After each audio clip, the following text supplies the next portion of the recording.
Acids in industry. Industry में क्या क्या उनके यूजेज होते हैं। अब देखिएगा ऐसा होता है इसमें स्ट्रॉन्ग एसिड और वीक एसिड हो गया था। स्ट्रॉन्ग एसिड का मतलब ये होता है कि acid which completely ionises in water, ठीक है, to produce H plus ions, जो पूरी तरीके से टूट कर H प्लस आयंस बना देते हैं उनको बोलते हैं स्ट्रॉन्ग एसिड्स। और जो पार्शियली आयनाइज होते हैं, पार्शियली आयनाइज होकर H प्लस आयन बनाते हैं उनको बोलते हैं वीक एसिड्स। ये होता है, ठीक है। तब क्या चीज़ पार्शियली आयनाइज्ड का मतलब ये है कि उसके जो H प्लस आयंस हैं वो पूरी तरह से प्रोड्यूस नहीं होते, ठीक है, थोड़े H प्लस आयंस प्रोड्यूस होंगे, बाकी नहीं होंगे प्रोड्यूस, तो इसको बोलेंगे पार्शियली आयनाइज्ड, ठीक है। चलिए जी, अब मैं आगे चलता हूँ इसमें uses of neutral acids in industry. तो भाई 3 तरीके के न्यूट्रल एसिड्स हैं जो हमने देखे हैं। एक तो HCl यानी कि हाइड्रोक्लोरिक एसिड, सल्फ्यूरिक एसिड और नाइट्रिक एसिड, 3 तरीके के एसिड्स हैं। तो पहला देखेंगे sulphuric acid. Sulphuric acid is used in the manufacture of fertilizers like ammonium sulfate, paints, dyes, chemicals, plastics, synthetic fibers, detergents, explosives and car batteries। तो ये जो सल्फ्यूरिक एसिड है ये फर्टिलाइज़र बनाने में, पेंट, डाई, केमिकल है ना, और एक्सप्लोसिव, डिटर्जेंट और बैटरीज, ये सब कुछ बनाने में सल्फ्यूरिक एसिड का यूज़ होता है, ठीक है। आपने देखा होगा जो बैटरी होती है, बैटरी के अंदर एसिड डाला जाता है, तो वो जो एसिड होता है वो H2SO, हाँ, पानी आता है ना, डिस्टिल्ड वाटर डाला जाता है उसको कूल डाउन करने के लिए, कूल डाउन करने के लिए डालते हैं। सर रेन वाटर जो डाल सकते हैं, हाँ, रेन वाटर में डिस्टिल्ड वाटर। सेकंड देखिएगा nitric acid. Nitric acid is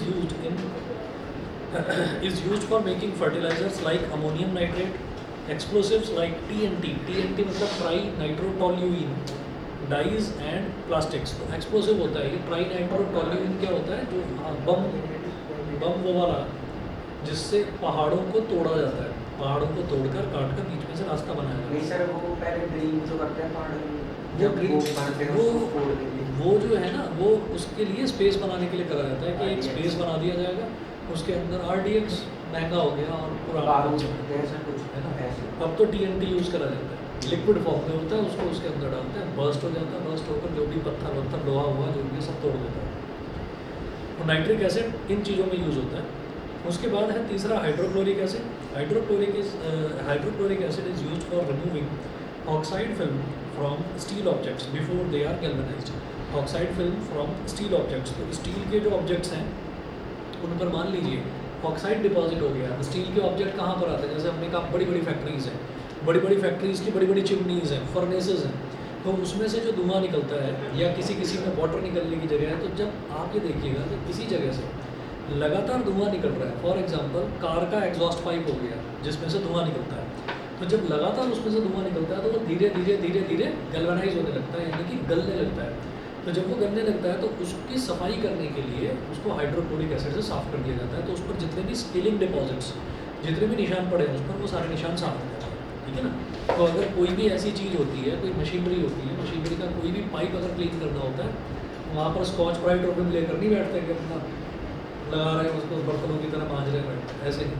उसमें हाइड्रोक्लोरिक एसिड का एक जेट मार दिया जाता है। जेट मतलब एक स्ट्रीक जाती है उसकी बड़ी तेज़ी से, और वो जहाँ जहाँ पर गिरती है वहाँ पर जो कचरा है उसको क्लीन करती चली जाती है, ये होता है।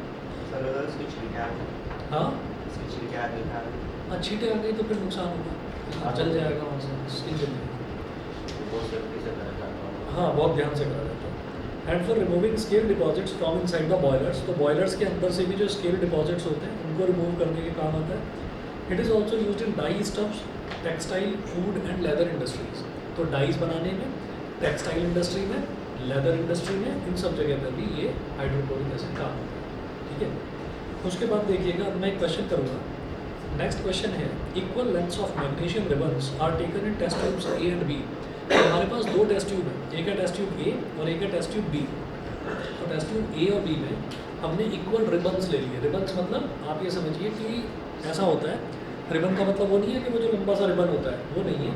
वो ऐसा है कि जैसे मान लीजिए एक टुकड़ा पड़ा हुआ है मैग्नीशियम का, और मैग्नीशियम के टुकड़े के ऊपर आपने बारीक सा एक फाइलर होता है, तो उसको फाइलर को जब ऐसे घुमाते हैं, जैसे आपने देखो वो लकड़ी होती है, तो लकड़ी को जब फाइल करा जाता है तो उसके ऊपर ऐसे करके वो करते हैं तो वो लकड़ी की पतली सी लेयर उतर जाती है उसके ऊपर से, ठीक है। तो इसी तरीके से मैग्नीशियम के ऊपर उस फाइलर को घुमाया तो एक पतली सी लेयर उतर जाती है, लंबी सी पतली सी लेयर उतर जाती है मैग्नीशियम की, उसी को मैग्नीशियम रिबन बोलते हैं। तो वो किस फॉर्म में होगा, सॉलिड फॉर्म में होगा, है ना। तो उसको हमने दो टेस्ट ट्यूब में डाल दिया, टेस्ट ट्यूब ए में और टेस्ट ट्यूब बी में। Equal length of magnesium ribbons are taken in test tubes A and B. ठीक है, तो दो टेस्ट ट्यूब्स हैं, दोनों टेस्ट ट्यूब में बराबर क्वांटिटी हमने डाल दी मैग्नीशियम। अच्छा, hydrochloric acid is added to test tube A while acetic acid is added to test tube B, in which test tube will the fizzing occur more vigorously and why. Fizzing का मतलब है झाग बनना, बड़ी तेजी से झाग बनना। तो वो किस में ज़्यादा तेजी से होगा, बता दो। HCl वाले में, क्योंकि स्ट्रॉन्ग एसिड है, तो स्ट्रॉन्ग एसिड है तो ज़्यादा विग्रसली, ज़्यादा तेजी से रिएक्ट करेगा। तो देखिएगा HCl is a strong acid whereas CH3COOH is a weak acid.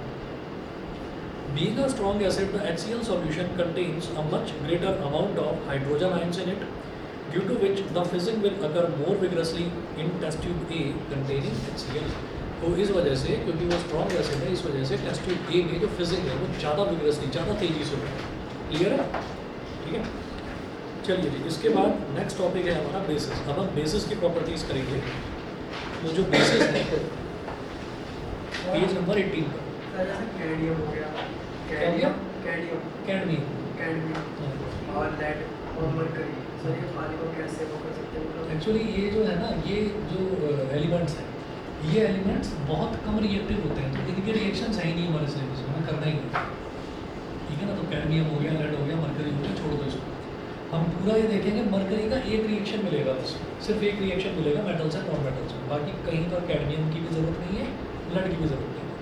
Lead का एक रिएक्शन केमिकल रिएक्शन वाले में बैलेंस करना, बाकी कहीं नहीं। तो उसको छोड़ दो आप। अब देखिएगा पेज नंबर 18 पर है और हम यहाँ पर कर रहे हैं बेसिस। ठीक है, बेसिस कर रहे हैं स्टार्ट। तो बेसिस में देखिएगा, the solutions of substances like caustic soda, lime and washing soda are bitter in taste and soapy to touch, slippery to touch. ठीक है, तो इनको अगर टेस्ट करा जाए, वैसे तो वॉशिंग सोडा को टेस्ट कौन करता है, लेकिन अगर इनको टेस्ट करा जाए, ये डिटर्जेंट पाउडर में वॉशिंग कास्टिक सोडा क्या होता है? कास्टिक सोडा से साबुन बनते हैं। ठीक है, जो साबुन की जो ये सोप केक्स, साबुन की टिकिया, ये बनती है, चाहे वो नहाने का साबुन हो, चाहे फिर वो बर्तन धोने का साबुन हो, चाहे कपड़े धोने का साबुन, उसमें कास्टिक सोडा यूज़ होता है। और केमिकल नेम इसका होता है सोडियम हाइड्रोक्साइड, NaOH। चलिए, दे आर कॉल्ड बेसिस। तो ये जितनी भी चीज़ें हैं, जितने भी ये कंपाउंड्स हैं, ये अगर टेस्ट करा जाए तो they are bitter in taste, और अगर टच करा जाए तो ऐसा लगता है कि टच करेंगे ना, अगर हाथ में लेंगे तो फिसल के गिर जाएगी ये चीज़ नीचे। तो ये जो होते हैं, ये सारे के सारे बेसिस की कैटेगरी में आते हैं। अच्छा, they are called bases. Bases are the chemical opposites of acids. तो बेसिस जो हैं वो एसिड्स के केमिकल अपोजिट्स हैं, मतलब एसिड्स जिस तरह से बिहेव करते हैं उसके जस्ट उल्टा बिहेव करते हैं basis. A base is a chemical substance which can neutralize an acid। तो एक बेस जो कि एसिड का अपोजिट होता है, तो वो एसिड को, एसिड की जो एसिडिटी है उसको खत्म कर देता है, न्यूट्रलाइज कर देता है। ठीक है, तो ये बेस की मेन प्रॉपर्टी है कि वो एसिड का अपोजिट होता है। सही है। उसके बाद देखिएगा, all the metal oxides and metal hydroxides are bases. तो जितने भी मेटल ऑक्साइड्स हैं या मेटल हाइड्रोक्साइड्स हैं वो सारे के सारे बेसिस ही होते हैं। मेटल ऑक्साइड और मेटल हाइड्रोक्साइड सब बेसिस होते हैं। For example, sodium oxide Na2O, sodium hydroxide NaOH, calcium oxide CaO and calcium hydroxide CaOH whole twice, और स्लेट ड्राइव, ये सारे के सारे बेसिस हैं। अब इनमें कुछ एक्सेप्शन भी होगा, जैसे अमोनियम हाइड्रोक्साइड है, it is also a base though it is not a metal hydroxide. तो अमोनियम हाइड्रोक्साइड जो है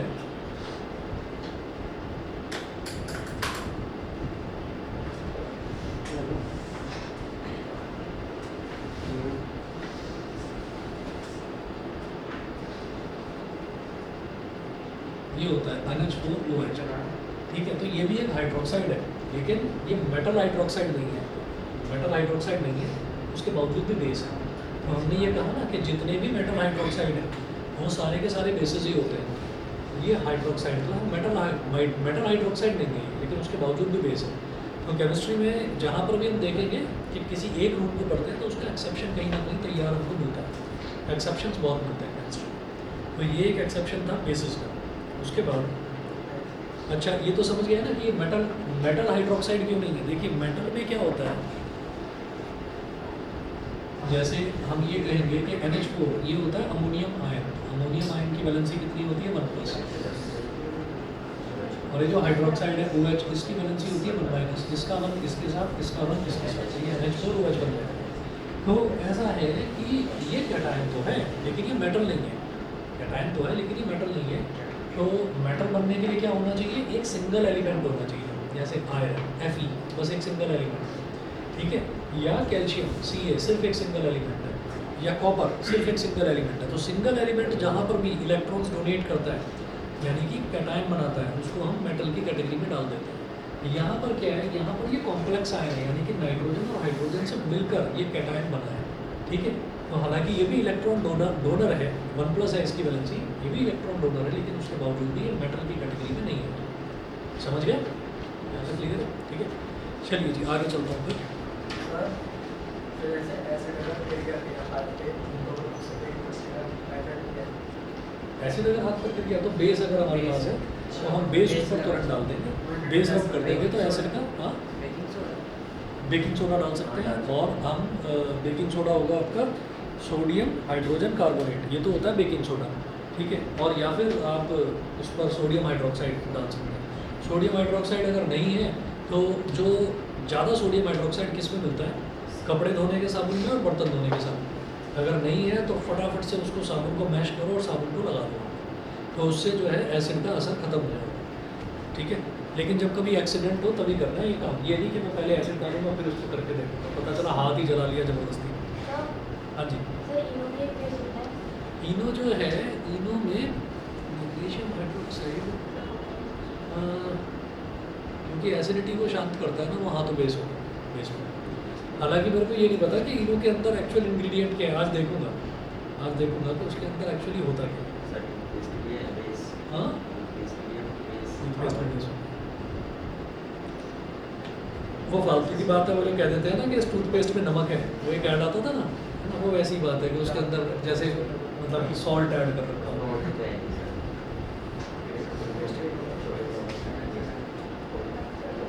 किसी में अपनी चोट पे नमक डाल दे तो क्या होगा? जलता है चोट और जल जाएगी, खराब हो जाएगी। जलन होती है फिर। कहते हैं ना किसी की जख्म पर नमक नहीं छिड़कना चाहिए। कोलगेट वगैरह नमक ऐसा नमक नहीं डालते हो, थोड़ा सा नमक बड़ा सर ये कोलगेट वाले जो है ना, ये भी बड़ा बेवकूफ़ बनाते हैं। आपको पता नहीं है कि जब मतलब आपके पेरेंट्स भी जब छोटे रहे होंगे, तो आपके पेरेंट्स की और मेरी एज में ज़्यादा से ज़्यादा 3-4 साल का अंतर होगा, ज़्यादा अंतर नहीं होगा। तो आप ये देखिएगा कि हम लोगों ने जब बचपन में देखा था, तो बचपन में एक ऐड आता था, उसमें एक पहलवान को दिखाते थे, वो एक्सरसाइज कर रहा है, ठीक है। और वो क्या कर रहा है, वो एक लकड़ी का मोटा सा वो रखा हुआ है, उससे ऐसे ऐसे घुमा कर वो बॉडी बना रहा है अपनी।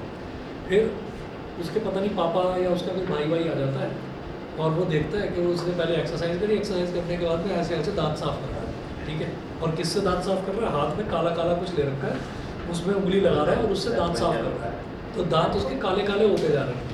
फिर जो है बोलते हैं कि वो आता है, तन के लिए इतना कुछ और दांतों के लिए कोयला, कुछ लेते क्यों नहीं, कुछ करते क्यों नहीं। तो वो कहता है कि अरे इससे दांत बड़े, हाँ अरे सब पहले देखते थे, मैं तो पुराने ज़माने की बात कर रहा हूँ, है ना। तो अब तो यूट्यूब में भी ऐड को आप स्किप करने का ऑप्शन खत्म हो गया है, ठीक है। तो क्या है कि वो आता था, उसमें आता था तन के लिए इतना कुछ और दांतों के लिए कोयला। तो कोयला जो है वो किससे बनता है, चारकोल से बनता है। तो अब क्या होता है कि उसके बाद वो कहता है कि अच्छा तो चाचा फिर मैं क्या करूँ, तो वो कहता है कि ये लो, तो वो उसको कोलगेट का टूथ पाउडर दे देता है और कि इससे करो, तो इससे करते हैं। फिर दिखाते हैं उसके दांतों में चमक ही चमक आ गई है ना, जैसे हीरा मोती चमक रहे, ऐसे चमक गए उसके वैसे जब कभी चोट लगती है तो बहुत से वो होते हैं ना जो टूथपेस्ट लगा देते हैं, वो जलने के बाद जलने पर लगा। जैसे अच्छा टी, सुनो, कॉफी। तो अब मेरी बात तो सुनो पहले। तो ये आया तो पहले ये बता दिया गया कि दांतों पर कभी भी कोयला मत लगाओ। और आज आप गूगल पर भी डालकर देखना, एक तो ये भी डालकर देखना तन के लिए इतना कुछ और दांतों के लिए कोयला, तो इसकी वीडियो आ जाएगी, पुराने 1980s के ऐड की एक वो आ जाएगी, वीडियो आ जाएगी। उसमें पहलवान पहले एक्सरसाइज करता है, फिर अपने दांतों को कोयले से साफ करता है। तो अब आप डालकर देखिएगा कोलगेट एक्टिवेटेड चारकोल टूथपेस्ट, है ना। अब क्या है कि अब कोलगेट खुद अपने टूथपेस्ट के अंदर कोयला डालकर दे रहा है, ठीक है। तो कोयला वाकई में दांतों को साफ करने के लिए और दांतों की मजबूती बनाए रखने के लिए वाकई में बहुत अच्छी चीज़ है। तो मतलब पहले जो करा जाता था तो वो ऐसे नहीं था कि कोई भी चीज़ मतलब फालतू में कर दी कि कोयला पड़ा है चल कोयले से दांतों को रगड़ दें, मिट्टी से तो कोई नहीं रगड़ता था दांतों को, है ना। यानी वो तो अपने टाइम पे सही था। वो सही था, आज भी सही है, वो आज भी सही है, गलत नहीं है वो। यानी कि कंपनी को टारगेट तो वो टारगेट कस्टमर्स होते हैं कि जो इंडियंस अच्छी ओरिजिनल चीज़ यूज़ कर रहे हैं उसको हटवाओ और ये नकली चीज़ इसको दो, ताकि इसके दांत खराब हो और फिर से ये कोलगेट का माल खरीदे। तो वो मार्केटिंग स्ट्रेटेजी है सीधी सी। तो खैर अब मैं आपको इस चीज़ में ये बता रहा हूँ कि ये जो मेटल कार्बोनेट्स हैं और मेटल हाइड्रोजन कार्बोनेट्स हैं, ये भी सारे के सारे बेसिस ही होते हैं, ठीक है। Metal carbonates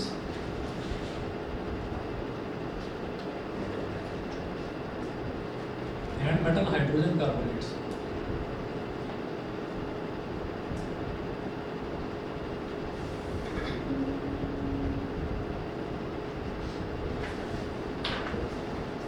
are also bases.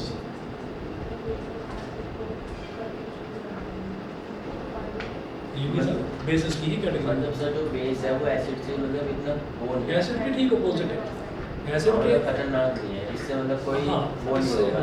खतरनाक नहीं। भाई आप देखिए ना, साबुन तो हम हाथ पर लेकर बर्तन साफ करते हैं, कपड़े धोते हैं, ठीक है, तो वो उतना सर खतरनाक इसमें भी नहीं है। केमिकल होते हैं ना। हाँ, लेकिन ये है कि अगर आप बहुत ज़्यादा क्वांटिटी में बेस यूज़ करेंगे तो फिर ऑब्वियसली वो भी ख़राब कर देंगे, वो भी कोरोसिव नेचर उनका भी होगा, लेकिन ज़्यादा यूज़ करने पर। उसके बाद देखिएगा alkalis, those bases which dissolve in water without any chemical reaction are known as alkalis. जितनी भी बेसिस हैं जो पानी में डिजॉल्व हो जाते हैं, पानी में घुल जाते हैं, उनको हम एल्कलीज बोलते हैं, ठीक है। Some of the common alkalis are, तो कुछ कॉमन एल्कलीज कौन कौन से हैं? सोडियम हाइड्रोक्साइड,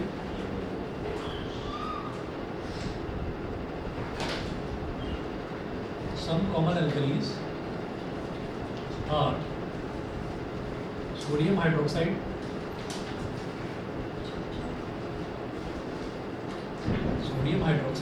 NaOH,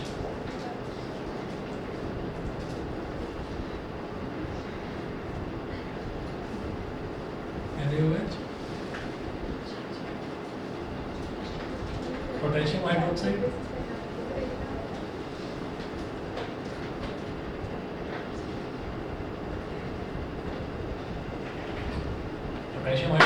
KOH,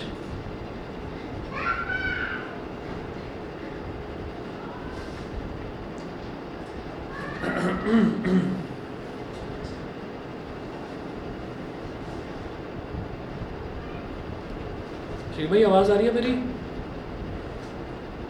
हाँ जी सर। देखा नहीं था क्या मैसेज?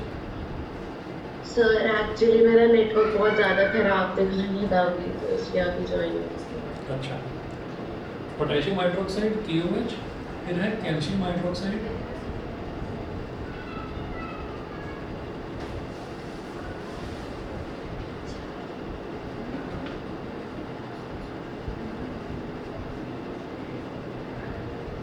CaOH होल्ड वाइज, और ammonium hydroxide,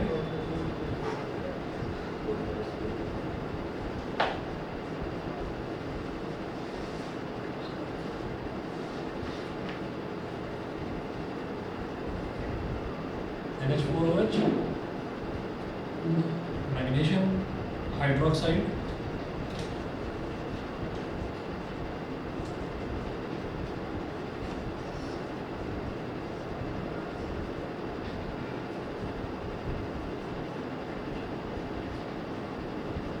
magnesium hydroxide MgOH whole twice, ठीक है। तो जैसे हमने कुछ कॉमन एसिड्स देखे थे ना, ये कुछ कॉमन एल्कलीज हैं। एल्कलीज मतलब ये सारे के सारे बेसिस हैं जो कि पानी में घुल जाते हैं, water soluble bases are called alkalis. तो ये हो गया sodium hydroxide NaOH, KOH, CaOH whole twice, NH4OH और MgOH होल्ड वाइज।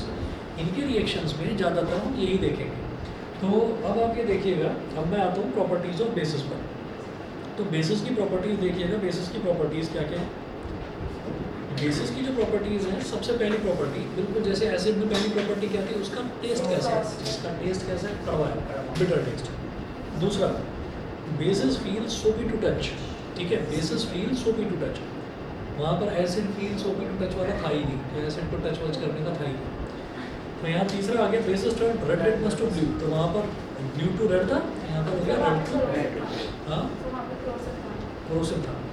लास्ट वाला वैसे इसमें एर्थ प्रॉपर्टी थी। चलिए जी, उसके बाद चौथा देखिएगा, bases conduct electricity in solution they are electrolytes. तो जैसे एसिड्स हैं, एसिड्स भी इलेक्ट्रिसिटी के कंडक्टर होते हैं, इलेक्ट्रिसिटी को कंडक्ट करते हैं, ऐसे ही बेसिस भी इलेक्ट्रिसिटी को कंडक्ट करेंगे। तो उसके बाद फिफ्थ देखिएगा, पेज नंबर 19 पर फिफ्थ देखिएगा, bases react with some metals to form hydrogen gas. Bases जो है मेटल्स के साथ रिएक्ट करेंगे to form hydrogen gas. Acid में भी यही था कि एसिड, हाँ, उसमें सारे मेटल्स थे, सारे मेटल एसिड के साथ रिएक्ट करके हाइड्रोजन गैस। यहाँ पर कुछ नहीं, बस एक ही, तो एक ही है, केवल जिंक है। तो bases react with some metals to form hydrogen gas. तो इसमें आप ये देखिएगा जिंक है, तो NaOH हमारा सवाल NaOH प्लस जिंक। अच्छा, एक और आता है, हाँ, एल्यूमिनियम भी, एल्यूमिनियम से भी करता है, ये बन जाएगा Na2ZnO2, Na2ZnO2 plus H2, Na2ZnO2 plus H2। तो ये क्या हो गया, सोडियम जिंकेट। जिंकेट ये आपने पहले तो भी सुना नहीं होगा, sodium zincate. So sodium hydroxide, all the metals do not react with bases to form salts and hydrogen gas. All the metals do not react with bases। तो सारे metals bases के साथ रिएक्ट नहीं करते, कुछ करते हैं, जैसे जिंक करता है, ऐसे ही एल्यूमिनियम भी करता है। तो एल्यूमिनियम का ये हो गया AlOH, सॉरी NaOH ही लेंगे,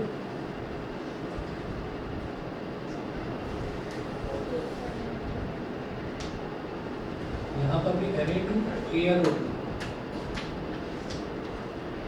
इसको कहते हैं सोडियम एल्यूमिनेट।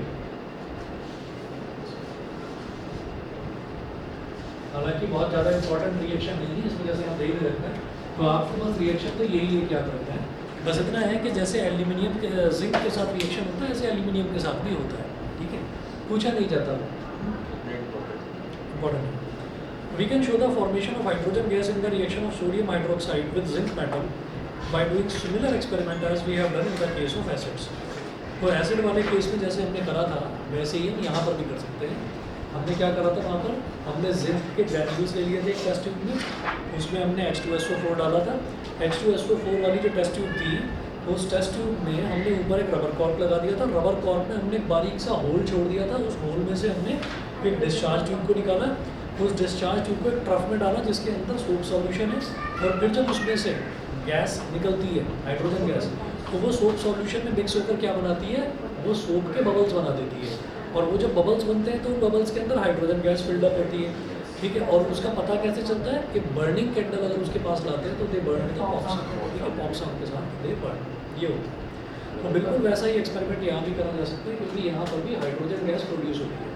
तो हाइड्रोजन गैस को चेक करने के लिए जहाँ से भी हाइड्रोजन गैस निकले उसको सोप सॉल्यूशन में पास कराओ, सोप सॉल्यूशन में से उसके बबल्स बन कर निकलेंगे, उन बबल्स के पास कैंडल लेकर आओ या मैचेस जलाकर, मैचेस की तीली लेकर आओ, वो फूटेगा विद अ पॉप साउंड, ठीक है, ऐसा होता है।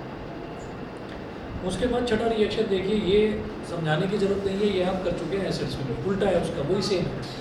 वहाँ था acids react with bases to form salt and water, या उल्टा लिख दिया bases react with acids to form salt and water, बात तो एक ही, ठीक है।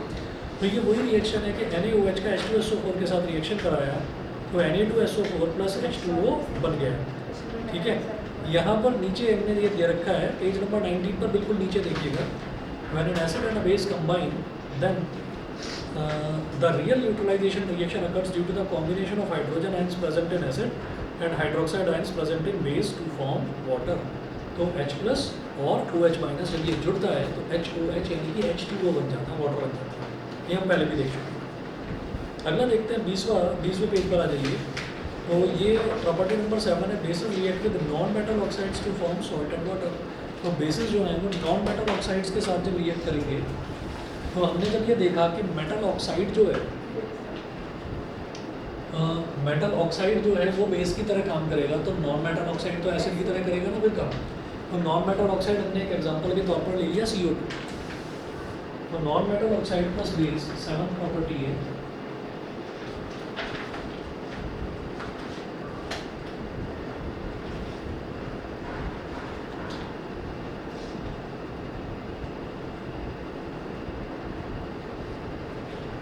gives salt plus water, तो ये भी तो न्यूट्रलाइजेशन रिएक्शन ही हुआ, क्योंकि नॉन मेटल ऑक्साइड जब बेस की तरह एसिड की तरह काम कर रहा है, तो नॉन मेटल ऑक्साइड को हमने ले लिया CO, कार्बन एक नॉन मेटल है, तो उसका ऑक्साइड क्या हो गया, नॉन मेटल ऑक्साइड। कार्बन का ऑक्साइड सबको पता है CO2 होता है, ठीक है, उसको बेस के साथ रिएक्शन करा दिया, उसका बेस हमने ले लिया कैल्शियम हाइड्रोक्साइड Ca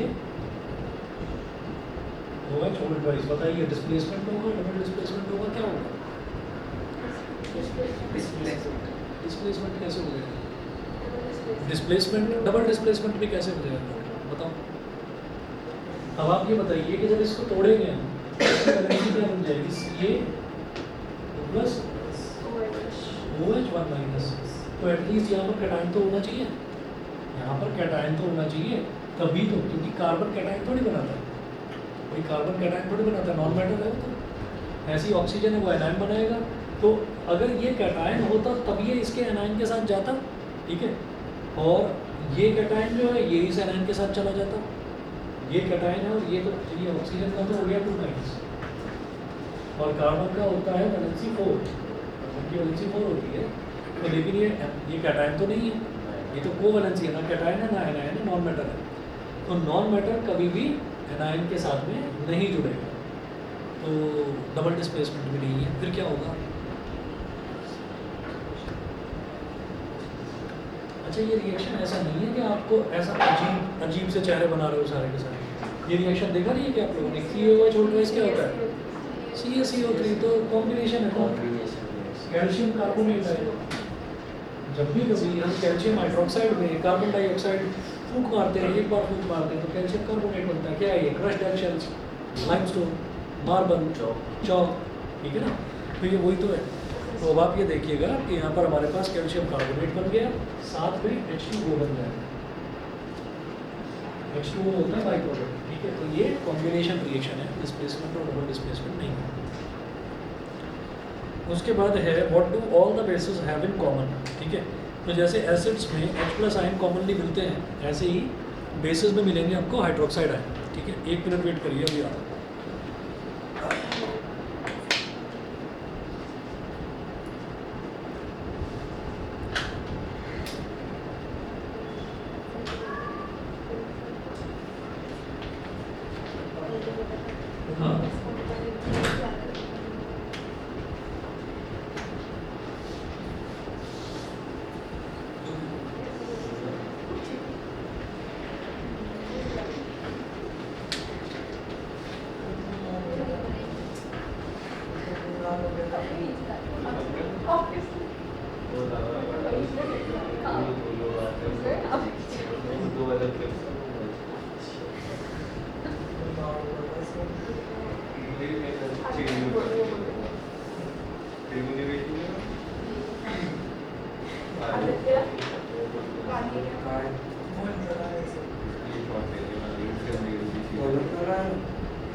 आज ही सभी जाएंगे तो फिर ये हो जाएगा। अब तेरे तेरे क्या होगा?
वही देख रहा था पूरी कितनी वीडियो आ रही है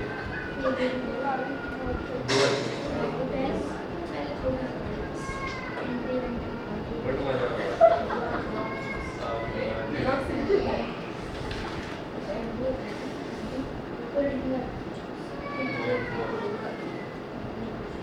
उसने सब कुछ करेक्ट किया जब वॉच कुछ तो पूरा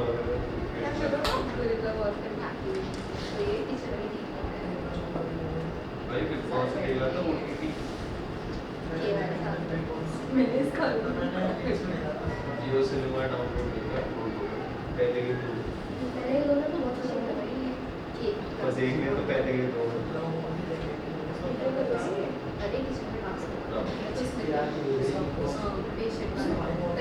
हाँ हम लोग ये देख रहे हैं उसकी वजह से शुरू किया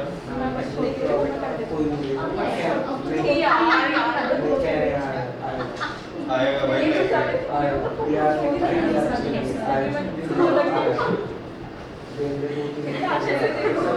समझ गया मैं तो नॉर्मल टीवी वाला देख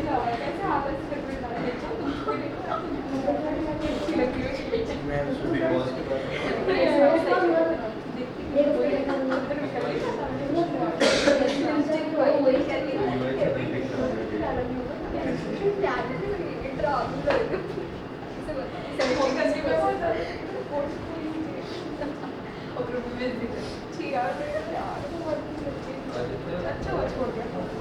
ये तो ऊपर की साइड से टेक ऑफ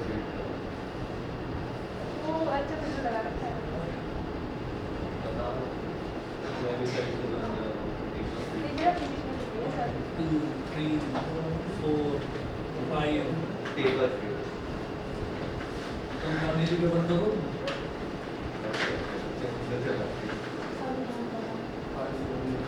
पता तो होगा ना तो नींद चलती है गांधी जी का चौथा बंदर एक ने कान बंद कर रखे हैं एक ने आंखें बंद कर रखी हैं एक ने मुंह बंद कर रखा है और चौथा मोबाइल में लगा पड़ा है हाँ अच्छा भाई ग्राम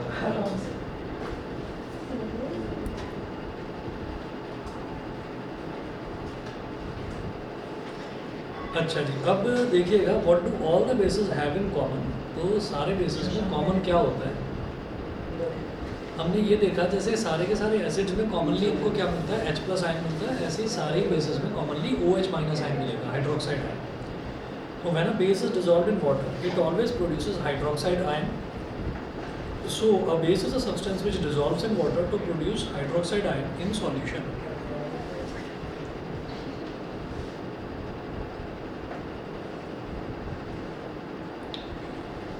हाइड्रोक्साइड आयन इन सॉल्यूशन अब जैसे हमने एक एग्जांपल लिया ये सारे के सारे यहाँ पर हमने बेसिस लिखे थे तो जैसे हमने एक एग्जांपल लिया NaOH का पेन का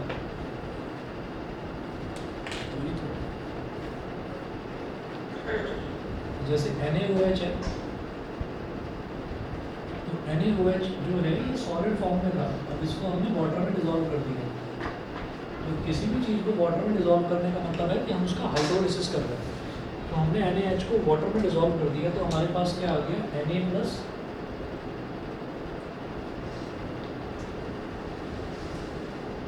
Na plus aqueous ions plus OH minus aqueous ions aqueous ions और OH माइनस एक्वस आयंस तो इस तरीके से क्या होता है कि हमने सोडियम हाइड्रोक्साइड लिया NaOH लिया उसको पानी में डिसॉल्व करा तो सोडियम अलग हो गया और OH माइनस अलग हो गया ठीक अच्छा इसी तरीके से KOH को लेंगे KOH ये भी सॉलिड फॉर्म में है इसको भी वाटर में डिसॉल्व करा इसको भी वाटर में डिसॉल्व करा तो K प्लस एक्वस मिलेगा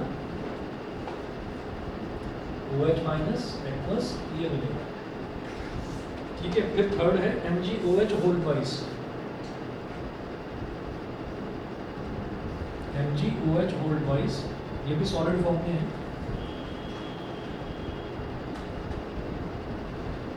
तो इसको जब वाटर में डिजोल्व करेंगे Mg2 प्लस एक्वस और OH minus aqueous, Mg2 plus aqueous और OH माइनस एक्वस। तो ये हो गया हमारे पास। उसके बाद देखिएगा फिर है bases are of two types. ये तो समझ में आ गया ना। हाँ, तो जो बेसिस हैं, बेसिस में कॉमनली हमको क्या मिलता है, हाइड्रोक्साइड आयन मिलता है, OH माइनस आयन मिलता है। जैसे इसमें एसिड्स में हमको क्या मिल रहा था, H प्लस आयन मिल रहा था, ऐसी बेसिस में OH माइनस मिल रहा है। उसके बाद है bases are of two types. Bases are of two types, तो जैसे हमने एसिड्स में देखा था, ऐसी बेसिस में भी है कि bases are of two types. एक हो गया स्ट्रॉन्ग बेस और एक हो गया वीक बेस। तो स्ट्रॉन्ग बेसिस, तो स्ट्रॉन्ग एसिड की क्या डेफिनेशन थी, an acid which gets completely ionized into H plus ions is called a strong acid। ऐसे ही बेस में क्या होगा, which completely ionized to produce large quantity of OH minus ions, उसको हम strong base बोलते हैं। तो देखिएगा सर ये NO and OH और KOH स्ट्रॉन्ग बेस है। strong base, a base which completely ionizes in water and thus produces large amount of hydroxide ions is called a strong base। Example NaOH, KOH। ऐसे weak base पर आ जाइए, a base which is partially ionized in water and thus produces a small amount of hydroxide ions is called a weak base। तो NH4OH, CaOH whole twice और magnesium hydroxide, ये week basis है। Week basis में कैसे पता चलता है कि ये वीक बेस है, जैसे NaOH है तो स्ट्रॉन्ग बेस है, स्ट्रॉन्ग बेस को हम खा नहीं सकते, खाएंगे तो नुकसान हो जाएगा। जो वीक बेस है वो वीक बेस क्या है, एक तो NH4OH अमोनियम हाइड्रोक्साइड ईटेबल है, खाया जा सकता है। कैल्शियम हाइड्रोक्साइड लोग खाते ही हैं, चूना पान में जो चूना लगाते हैं वो कैल्शियम हाइड्रोक्साइड है। और MgOH होल ट्वाइस, ये होता है मिल्क ऑफ मैग्नीशिया, ये होता है डाइजीन सिरप आता है ना, एसिडिटी रिमूव करने वाला है ना, तो उसमें ये होता है MgOH होल ट्वाइस। इसके बाद पेज नंबर 21 पर आ जाइए, यूजेस ऑफ बेसिस। तो पहला यूज़ किया है sodium hydroxide is used in the manufacture of soap, paper and a synthetic fibre called Ryan. तो एक सिंथेटिक फाइबर होता है रायन, उसको बनाने में काम आता है सोडियम हाइड्रोक्साइड। सोडियम हाइड्रोक्साइड एक स्ट्रॉन्ग बेस है, तो it is used in the manufacture of soap, paper and a synthetic fibre called Ryan. तो ये इन सब चीज़ों में काम आता है। अच्छा, रायन जानते हैं क्या होता है, क्या होता है? कपड़ा, कौन सा कपड़ा होता है, देखा है नहीं? कौन सा? वो विंड चीटर सुना है आपने, जिसके आर पार हवा नहीं जाती है, ठीक है। रेन कोट, रेन सूट, वो देखा है ना, जिसके आर पार पानी भी नहीं जाता है, तो वो रायन होता है। तो वो इसी की हेल्प से बनता है, सोडियम हाइड्रोक्साइड की हेल्प से, ठीक है। गर्मी में नहीं पहन सकते उसको, बुरा हाल हो जाएगा पसीने में, क्योंकि एयर ही पास नहीं होगी। सेकंड देखिएगा calcium hydroxide. Calcium hydroxide called slaked lime is used in the manufacture of bleaching powder. तो कैल्शियम हाइड्रोक्साइड, जिसको कि हम स्लेक्ड लाइम भी बोल देते हैं, ठीक है। चुपचाप से पीछे मुड़कर देखो बस, ये देखो, ये सबसे छोटी है, ये 1.25 साल की है बस। Calcium hydroxide called slaked lime. अब इसको दरवाज़ा खोलना नहीं आता, तो आ जाती माँ। सर आपकी बेटी? ये मेरे भाई की बेटी है। Magnesium hydroxide, calcium hydroxide called slaked lime is used in the manufacture of bleaching powder. तो कैल्शियम हाइड्रोक्साइड अब दूसरी भी आ गई है। ये बड़ी वाली है। चलिए, calcium hydroxide called slaked lime is used in the manufacture of bleaching powder. ये जो ब्लीचिंग पाउडर बनाने के काम आता है, ब्लीचिंग पाउडर क्या होता है, जो सफ़ेद कपड़े होते हैं, सफ़ेद कपड़ों को उसमें धोते हैं तो वो और ज़्यादा चमकदार हो जाते हैं। चलिए जी, अगला देखते हैं। थर्ड है magnesium hydroxide is used as an antacid to neutralise excess acid in the stomach and cure indigestion. तो मैग्नीशियम हाइड्रोक्साइड को एक एंटी एसिड, एंटासिड का मतलब हो गया एंटी एसिड, जो एसिड का अपोजिट हो, तो एंटासिड की तरह यूज़ करा जाता है to neutralise excess acid in the stomach and cure indigestion. तो एक्सेस एसिड को न्यूट्रलाइज करने के लिए, इंडाइजेशन को रिमूव करने के लिए ये यूज़ करा जाता है मैग्नीशियम हाइड्रोक्साइड। बहुत अच्छा टेस्ट होता है, मीठा मीठा। चलिए जी, अगला देखते हैं। तो ये भी एक एक्सेप्शन चीज़ हो गई कि कड़वा नहीं है, मैग्नीशियम हाइड्रोक्साइड कड़वा नहीं है बेस होने के बावजूद भी। तो sodium carbonate is used as a washing soda, and for softening hard water. Sodium carbonate जो है वो वॉशिंग सोडा की तरह यूज़ होता है, ठीक है, and for softening hard water, तो हार्ड वाटर को सॉफ्ट करने के भी काम आता है सोडियम कार्बोनेट। फिर है सोडियम बाइकार्बोनेट, हाइड्रोजन कार्बोनेट को सोडियम बाइकार्बोनेट भी बोलते हैं। तो sodium hydrogen carbonate is used as baking soda, sodium hydrogen carbonate baking soda होता है। In cooking food for making baking powders as an antacid to cure indigestion, and in soda acid fire extinguishers, ठीक है, soda acid fire extinguisher में भी baking soda use होता है, sodium hydrogen carbonate use होता है, ठीक है। चलिए जी, इसके बाद देखेंगे strength of acid and base solutions. तो एसिड की और बेस की स्ट्रेंथ मेज़र करने का तरीका क्या होता है? तो एसिड की और बेस की स्ट्रेंथ मेज़र करने का तरीका होता है एक पीएच स्केल। पीएच का मतलब होता है पोटेंसी ऑफ हाइड्रोजन, पोटेंसी मतलब ताकत, हाँ, पीएच मतलब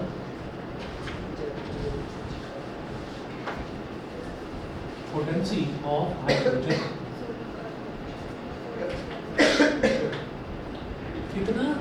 कितना वो पोटेंट है, कितना वो कैपेबल है, ठीक है।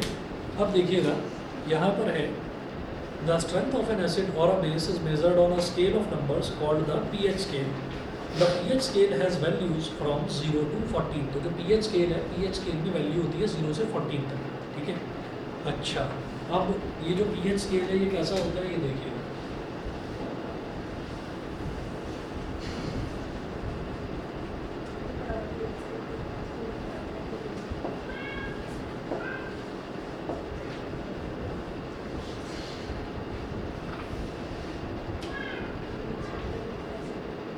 जैसे एक नंबर लाइन है, तो नंबर लाइन में इधर इन्फिनिटी और इधर माइनस इन्फिनिटी दिखा देते हैं, तो यहाँ पर हम दिखाएंगे 0,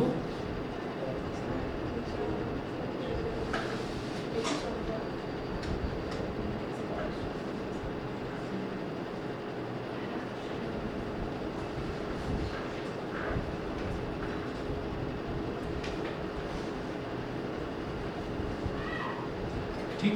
तो अब आप ये देखिएगा कि ये जो 7 नंबर जो है, 7 नंबर का मतलब होता है न्यूट्रल। 7 नंबर का होता है मतलब होता है न्यूट्रल। अब जितना हम इस तरफ चलते चले जाएंगे, एसिडिक कैरेक्टर इंक्रीजेस,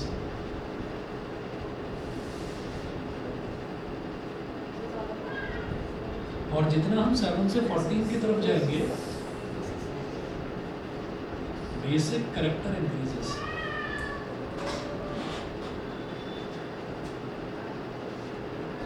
तो 7 से जितनी ज़्यादा वैल्यू होगी उतना स्ट्रॉन्ग बेस होगा, 7 से जितनी कम वैल्यू होगी उतना स्ट्रॉन्ग एसिड होगा।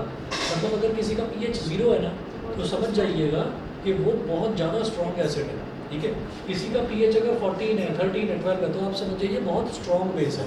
और जितना आप 7 के नज़दीक आते जाओगे, एसिडिटी घटती जाएगी, ऐसे ही बेसिसिटी घटती जाएगी, बेसिक नेचर डिक्रीज होता चला जाएगा। और न्यूट्रल जो है वो वाटर ही होता है, डिस्टिल्ड वाटर, ठीक है।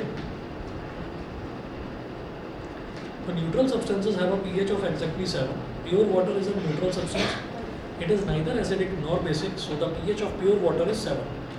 Sugar solution and common salt solution are also neutral. Sugar solution और कॉमन सॉल्ट सॉल्यूशन ये भी न्यूट्रल ही होते हैं।